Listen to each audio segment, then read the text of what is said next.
Member for Courtenay-Alberni. It's a privilege to rise today on a really important issue that's impacting small businesses throughout Canada.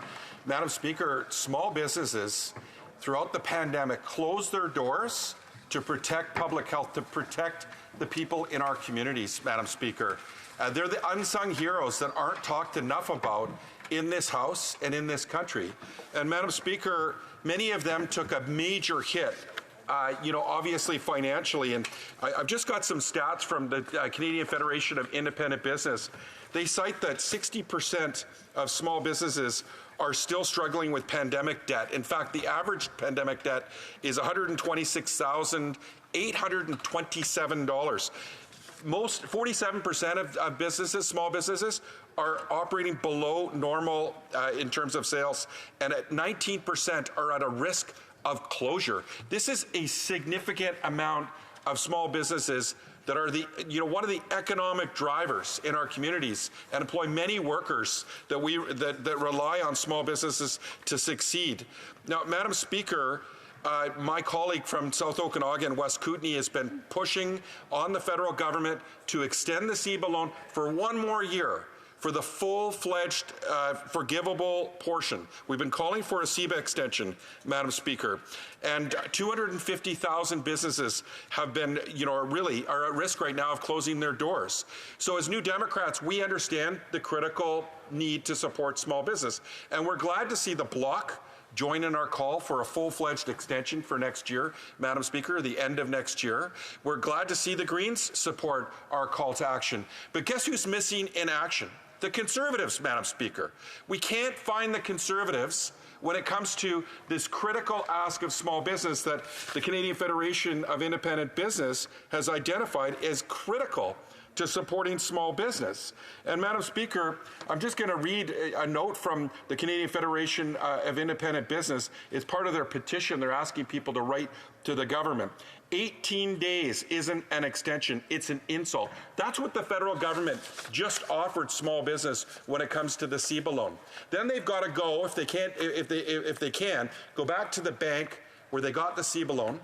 They've got to come up with a deal, Madam Speaker, by March, and have that bank take over the loan, or they lose the forgivable piece. And then they've got to pay huge interest on top of that, Madam Speaker, to the bank that finances them.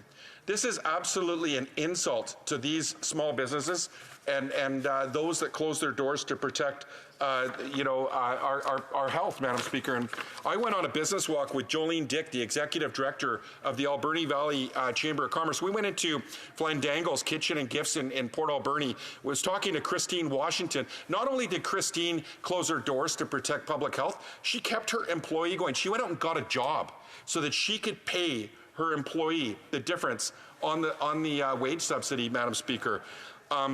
She has paid $10,000 a year for the last 2 years towards the debt, but she can't afford to meet the deadline. She's on her way back up, but this isn't fair to punish Christine Washington and Flandangle's Kitchen and Gifts, who not only, Madam Speaker, close their doors to support public health, they support our community. Wildflower Bakery, same boat. They paid $5,000 towards their loan. In fact, the mayor of our community, Madam Speaker, who owns a restaurant, told me that there isn't a restaurant she knows of that has been able to pay back the CEBA loan.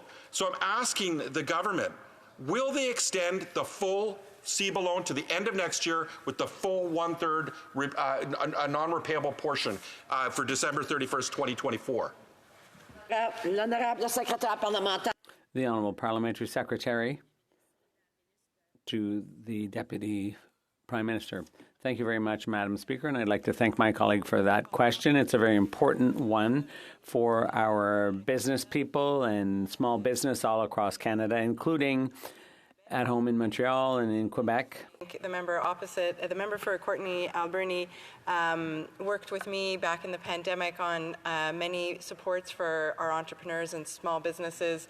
It was thanks to a lot of collaborative work in this House between members on behalf of small businesses, Madam Speaker, that we were able to put in supports that were absolutely critical in ensuring that entrepreneurs could keep their doors open at a very difficult time. It was actually a lifeline for small businesses, this CEBA program and the loans that were provided. And our government is taking action now in order to provide greater flexibility to small business owners who are finding it difficult to repay those loans. And I appreciate the member opposite raising some concerns with the flexibilities that we have put in place. Voyez-vous, Madame la Présidente? Madam Speaker, the CEBA was part of our overall response to the pandemic, and that helped stabilize the economy and keep our businesses afloat. And so our government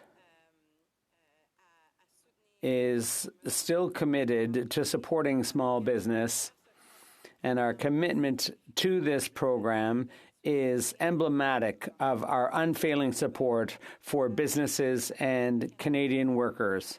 Almost 1 million more Canadians have a job today compared to the situation before the pandemic. That indicates that our plan during the pandemic paid off. It worked, and we got back more jobs than were lost during the early months of the pandemic. And the IMF and the OECD forecast that Canada will have the highest growth of G7 countries in 2024. Madam Speaker, provided it's about $49 billion, Madam Speaker, in emergency support to over 900,000 small businesses across the country, including nonprofits, Madam Speaker, nonprofits who were absolutely essential in supporting Canadians during the pandemic and continue to support Canadians today.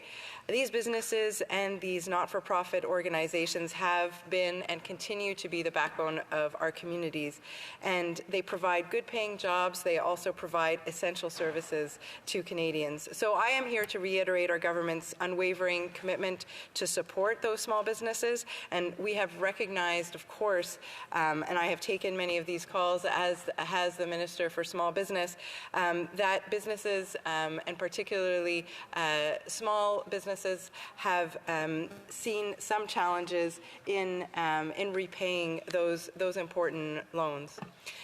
Alors, nous comprenons les exigences et évidemment la complexité